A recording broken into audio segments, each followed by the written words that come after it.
Hello, can we please talk about UFC Vegas 59, UFC Fight Night, whatever the hell it is, ESPN Fight Night, fuck knows.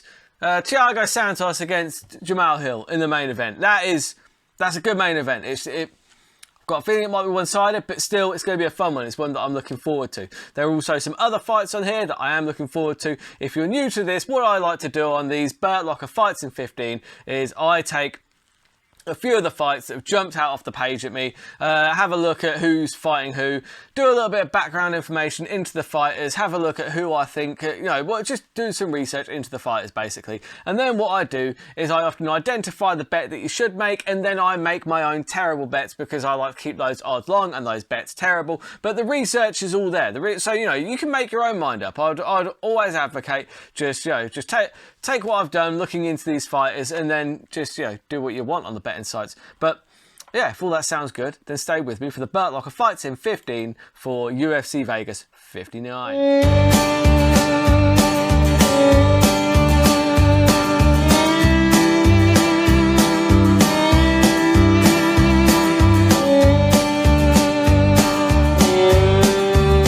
So we're going to start off in the heavyweight division. This is quite an interesting one because Augusto Sakai versus Sergey Spivak. They're both big lumps and they both like to swing, which is basically why I want to see this fight. Now, Sakai is an interesting one because he started to become a little bit of a boogeyman of the heavyweight division for a little while because he debuted and he went on a 4-fight win streak, knocking off the likes of Chase Sherman, Andrei Arlovski, Marcin Tybura and Ivanov. Now, the Arlovski one, yeah, okay, but Tybura, looking at how good Tybura has been lately, you've got to kind of say that's quite an impressive win. Got 2 knockouts, 2 decisions in those. He's got good hands, does Sakai.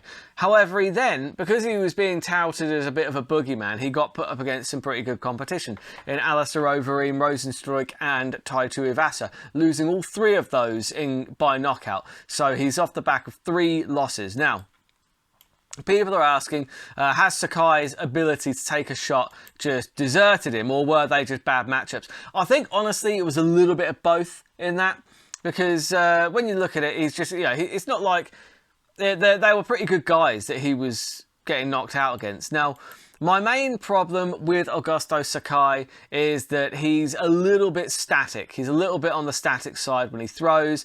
He mixes in the leg kicks pretty well. He has got a pretty nice low kick when he chooses to throw it. But a lot of the time he can be relatively flat-footed, and because of that, just his movement's not brilliant. Now, Sergey Spivak standing across from him, the polar bear, is someone that I've been watching for a while. He's just one of those guys that's always kind of dangerous. He really is. He is a finisher. He's got a lot of knockouts, a lot of submissions. So let's have a quick look at. So, yeah, he is a finisher. It's like 14 out of 12 wins he's finished. Right? No. Yeah. 12 out of 14 out of 12 wins. Fucking idiot. But 12 out of 14 wins he has finished. And I think it's a 50-50 split, actually, between submissions and knockouts. So you can't pick your poison. Opponent these guys have in common, obviously Taito Ivasa knocked Augusto Sakai out, but when he fought Sergey Spivak got him in a very nice arm triangle, got the submission, so he actually finished Taito Ivasa. And he's just very good. He's quite good at winning those kind of 50-50 slugfests as well, is old Sergey Spivak. He's just a tough guy who can take a shot. He'll eat a shot to give a shot, and his chin has, for the most part, withstood the test. But Sakai's has not. Now, my thoughts on Augusto Sakai and Spivak in terms of outcome is that Augusto Sakai started to run into trouble when he ran into those high-level strikers like your Rosenstruiks and your Overeems, and Ivasa is very, very good on the feet as well. Now, Sergey Spivak, he's less of a specialist, more of an all-round MMA guy. I don't think his striking is at a level that I think it's going down to kind of. I'm trying to say this respectfully to Spivak. Spivak's really good. I really do rate him, but his stand-up is not on like an elite level like your Lawson Stroiks and your Alistair Overeems. It's not quite there. I think that Sakai is going to have much more success on the feet in this one. And I think if it stays on the feet, Sakai's got a good chance. So, looking at this, look, the smart bet here would be Spivak to get the finish, because he is just very good at finishing.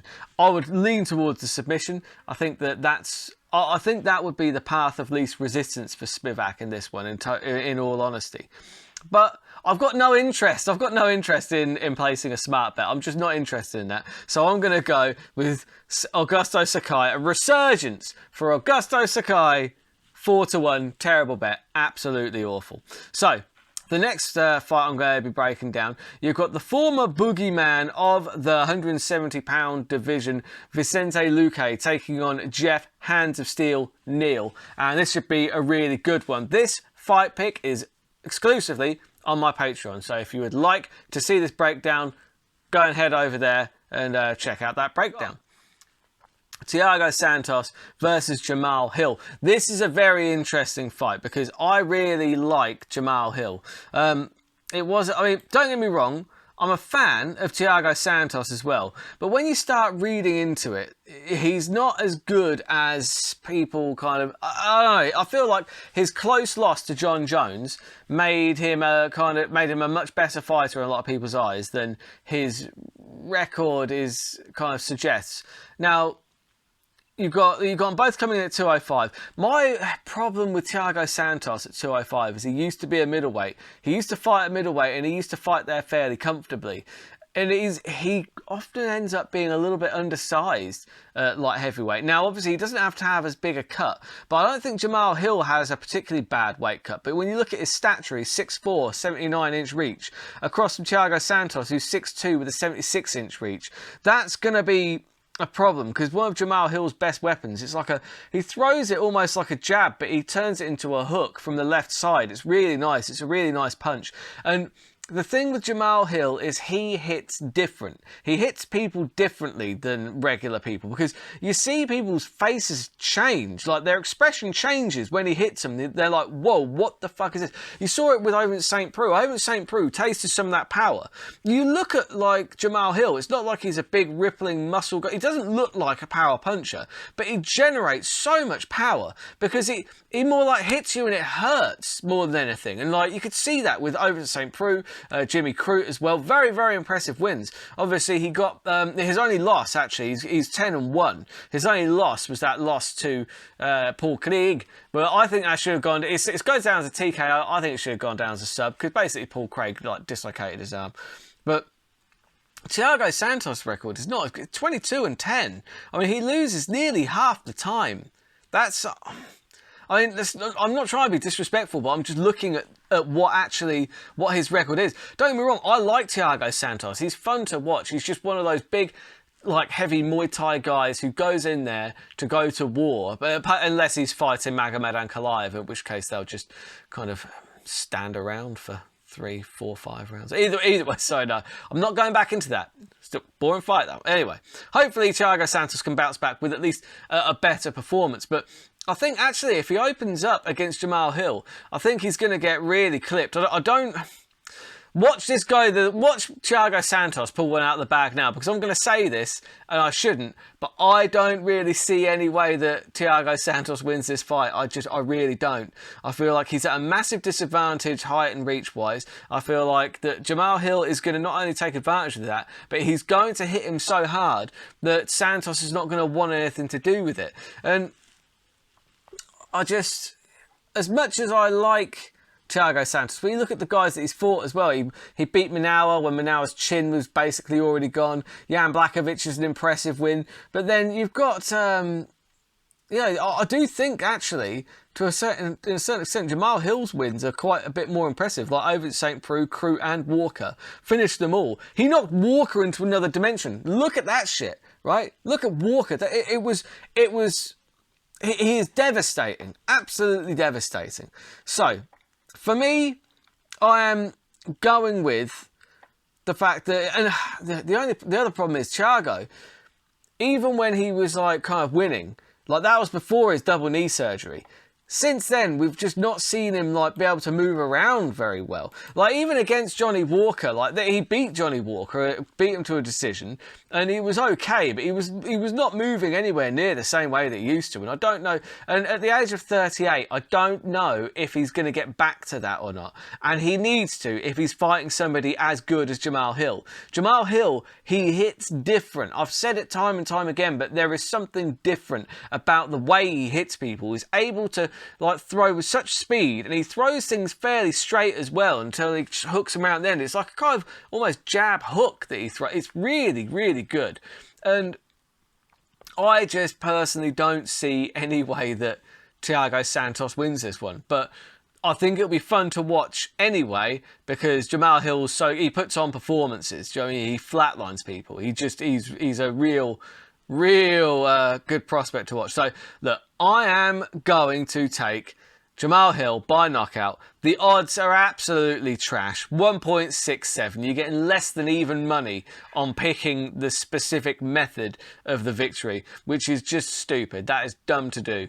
Yeah, I mean, look, Thiago Santos has got a chance. Don't get me wrong. Everyone's got a chance. I just don't think it's a particularly good one because I rate Jamal Hill very, very highly. So that is my pick, Jamal Hill by knockout. And I've got some side bets on because smiling Sam Alvey is having his last hurrah in the octagon. He's fighting out his contract. He's off. He hasn't had a win in his last 8 fights, guys. And he's still on the roster. I love Sam Alvey. I'm a huge fan of his. I think it'll be a sad day when he hangs it up. I think that if he doesn't hang it up, he's headed to another promotion after tomorrow night. So, yeah, all the best to him. Look at this guy. Brilliant. I'm taking Sam Alvey to win. It's 5-1. I'm taking that. Just because it's, he's a fun fighter. I enjoy watching him. And and it's 5-1. Look, he hits hard. He's got a good chin. That gives him a chance in any fight. I mean, not in his last 8, admittedly. That's it's not brilliant. Anyway, I'm also going to be taking. There's the Ultimate Fighter finale. You've got this guy called Usman in there, and it's like, oh my God, what prison did they find that dude? Look at him. What prison did they find him in? He's actually the underdog. I'm having a go on that. I'm taking Usman by savagery at 5-1. Look at that dude. Heavyweights as well. That's going to be super fun. Definitely tune into that fight because it's heavyweights. He's clearly not been long out of prison. Look at all those tattoos. That is mental. He just looks so scary. That's what you want in a heavyweight. You want a heavyweight that incites fear and terror in the hearts of their opponents. Don't get me wrong, the other guy is probably very good because he's actually the favourite in this one, so he must have done something right. I haven't watched any of the Ultimate Fighter this season. I do apologise, but either way, I saw their picture and I'm like, yeah, I'm tuning into that. I'm gonna have me some of that. I'm gonna enjoy it. And so the Ackers, I've got.